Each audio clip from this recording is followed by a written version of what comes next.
Designer blouse தான் தைச்சிருக்கேன். இந்த ப்ளவுஸ்க்கு நான் தான் லைனிங் வாங்கினேன். லைனிங் வந்து 50 ரூபா. லேஸ் வந்து 2 விதமாக வச்சுருக்கேன். சிம்பிளாக இருக்க லேஸ் வந்து நெக் லைன்லேயும், சமோசாக்கு கீழே கொஞ்சம் ஒர்க் வச்ச லேஸும் வாங்கி வச்சுருக்கேன்.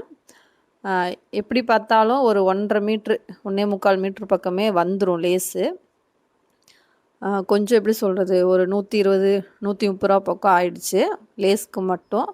அதுக்கப்புறம் சமோசா வச்சு டிசைன் ப்ளவுஸ்லாம் தைக்கிறதுக்கு நான் சார்ஜ் பண்ணியிருக்க அமௌண்ட் வந்து 550 ரூபா. எப்பவும் போல் தான் 450 ரூபா வாங்குவேன். லைனிங் அவங்க எடுத்து கொடுத்துருவாங்க. நான் லைனிங் எடுத்து போட்டு 550 ரூபா வந்து வாங்கியிருக்கேன். 50 ரூபா ப்ளஸ்ஸாக வாங்கியிருக்கேன்.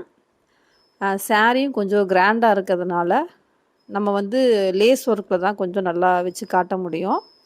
இந்த லேஸ் விலை அதிகமாக கொடுத்து இப்போ தான் ஃபஸ்ட் டைம் வாங்கி வச்சுருக்கேன். இவங்களோட டோட்டல் அமௌண்ட் வந்து 590 ரூபா. நெக்ஸ்ட்டு வந்து இந்த ப்ளவுஸ் வந்து தைச்சிருக்கேன். இந்த ப்ளவுஸ் தைக்கும்போது இதே மாதிரி எனக்கு ஒரு ப்ளவுஸ் தைக்கணும்னு ஆசையே வந்துருச்சு. அந்தளவுக்கு வந்து எனக்கு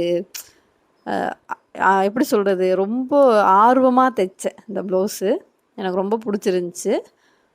சாரியோட கலர் எடுத்து ஒரு மாதிரி மாதிரி கேன்வாஸில் கட் பண்ணி பேக் சைடில் அட்டாச் பண்ணுறதான் நான் வந்து ரெகுலராக தைச்சிட்ருக்கங்காட்டிக்கு எனக்கு ரொம்ப ஈஸி தான். பிகினர்ஸ்க்கான அது கொஞ்சம் கஷ்டமாக தெரியல, ஆனால் ரொம்ப ரொம்ப ஈஸி இந்த ப்ளவுஸ் வந்து. இந்த ப்ளவுஸ்க்கு வந்து நான் தான் லைனிங் எடுத்து போட்டேன். ரொம்ப புது கஸ்டமர், ரொம்ப அதிகமாக வாங்கக்கூடாதுன்னு சொல்லிட்டு 500 ரூபா, 450, லைனிங் ஒரு 50, சாரீ ஓரம் ஒரு 20, 520 ரூபா தான். ஆனால் இதுதான் கொஞ்சம் ஒர்க் அதிகமாக கிராண்டாக அந்த மாதிரி இருக்குது.